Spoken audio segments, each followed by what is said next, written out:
Hi, do you know what globalization is? Globalization is a relatively new term used to describe a very old process. It is a historical process that began with our human ancestors moving out of Africa to spread all over the globe. Over the years, distance has been largely overcome and human-made barriers lowered or removed to facilitate the exchange of goods and ideas.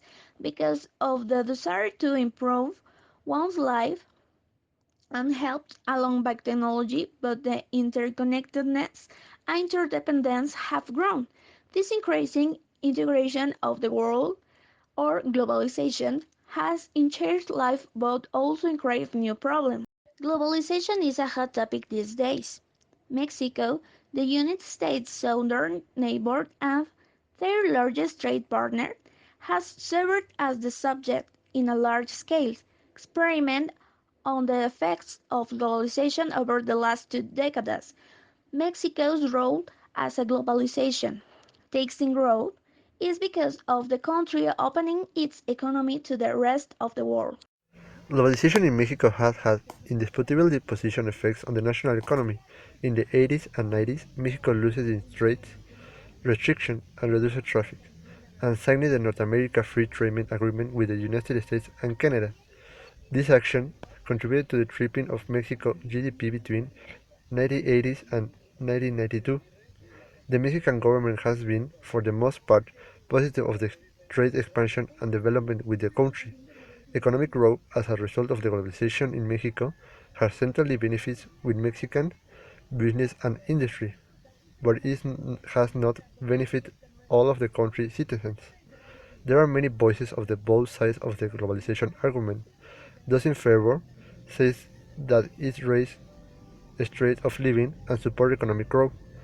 Those against says that the globalization undercuts traditional labor and lifestyle while increasing wealth equality. The positive effects of the globalization in Mexico are, at least so far, limited. NAFTA has severely harmed the majority of Mexican corn farmers, who have been growing corn for thousands of years. Farmers cannot compete with the influx of cheap US grown corn in Mexico markets, and as a result have experienced income decline, poverty, and forced migration. In the result, even smaller and locally oriented businesses have to see themselves in a global context, even if they do not intend to launch their own import or export activities.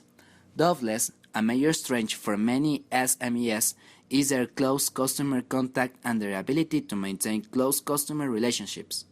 Nevertheless, in the light of today, businesses environment, all SMEs have to ask themselves some questions, even if they don't want to go with their local strategy and if businesses outside the regional region has no strategic logic.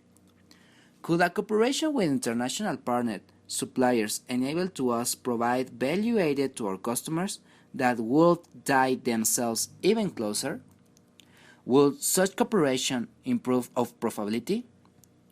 Is there a chance that an international competitor enter to our local market who might be able to offer our customers the same personalized services as we do by employing new information technology and sophisticated logic solutions?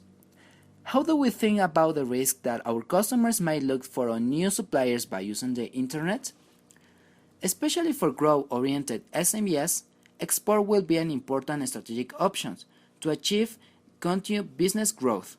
Export does not only facilitate sales growth, it offers a range of other advantages: expansion of customer base, reduction of dependence of few major customers, opportunity to even out regional businesses' cycle-related demand fluctuations, additional growth opportunities for niche products for which the local market is limited, establishment of a new network of contacts and partners, gain experiences.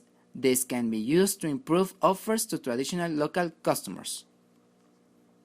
Do not try to stop globalization. You have to jump on the bandwagon, said the director for Colombia Andean Development Corporation, Victor Traveso, in the Senduk Multilatinas Forum, the Time of Emerging, organized by American Economy in Bogotá, Colombia.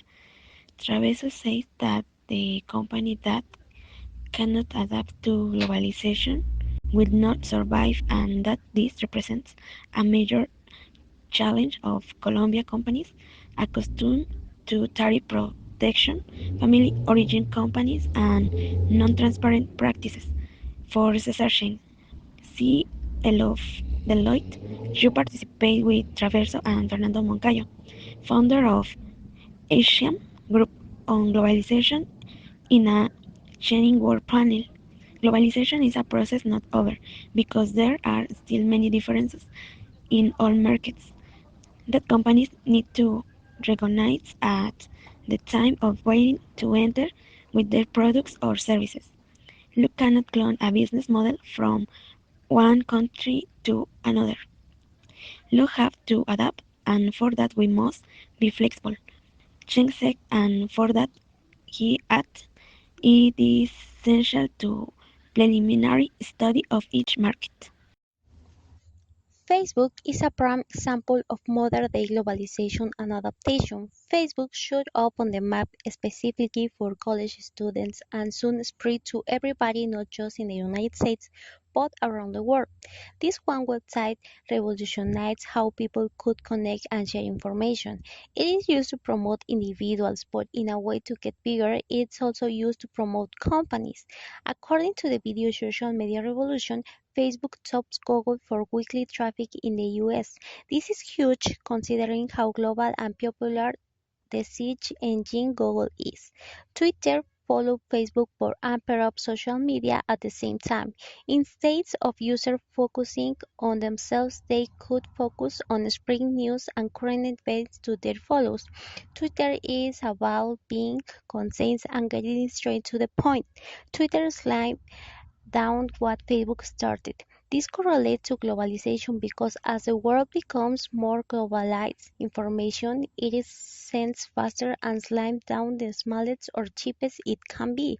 Twitter did just say that. Not to mention Twitter popularity is growing every day. The more it grows, the more globalized it becomes. According to web measurement company Comscore, the number of global Twitter users last year surged from 1.6 million to 32 million. This is one major jump in just one year. People around the world are catching on quickly. It can be concluded that globalization in Mexico benefits some while harming others. Additionally, free trade and investment do very little, if anything, to directly combat poverty. Unfortunately, the negative consequences of globalization must affect those living in rural, agrarian, and often impoverished communities. In an ideal world, economic policies would serve to assist the most vulnerable populations for the benefit of all.